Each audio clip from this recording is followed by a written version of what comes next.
Проблема жильцов дома по проспекту Ленина 7/2 в Якутске двинулась с мертвой точки. Напомню, дело в капитальном ремонте объекта. Работы никак не могут завершиться с лета прошлого года. Из-за этого газовые службы отказываются подключать газ в этот дом. В теме продолжает разбираться наш корреспондент Сусанна Рожина.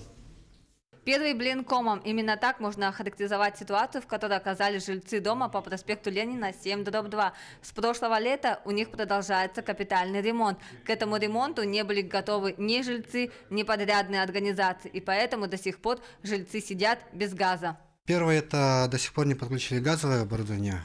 Второе, у нас по отоплению сделали так, как не было раньше. Получается, намного сделали хуже и экономичнее, что было в самом начале строительства. Обещался вот на следующей неделе, через 2 недели.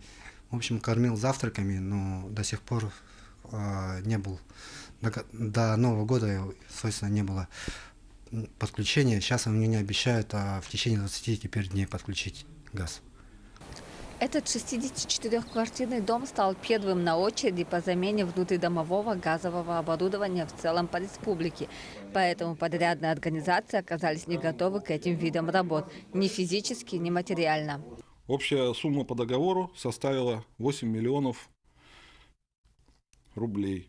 Суммы, которой недостаточно именно по конструктиву газоснабжения, она составила у нас 342 тысячи. Подрядчик, значит, это дело тоже осознавал и осознанно пошел на участие.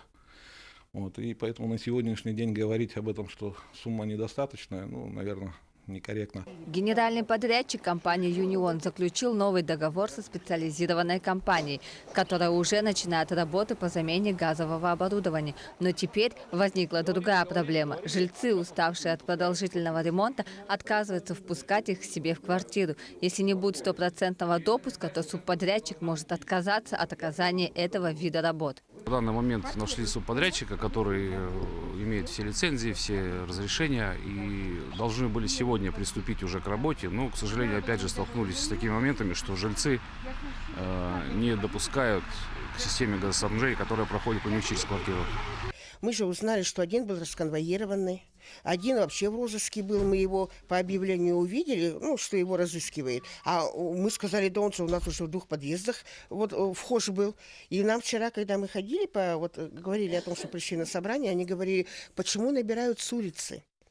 По словам газовиков, если на днях работы начнутся, то в марте дом будет полностью подключен к газу. Но главная проблема – это недоверие жильцов. Тем не менее, подрядная компания, по вине которой произошла задержка, готова полностью оплатить работу по замене внутридомового газового оборудования.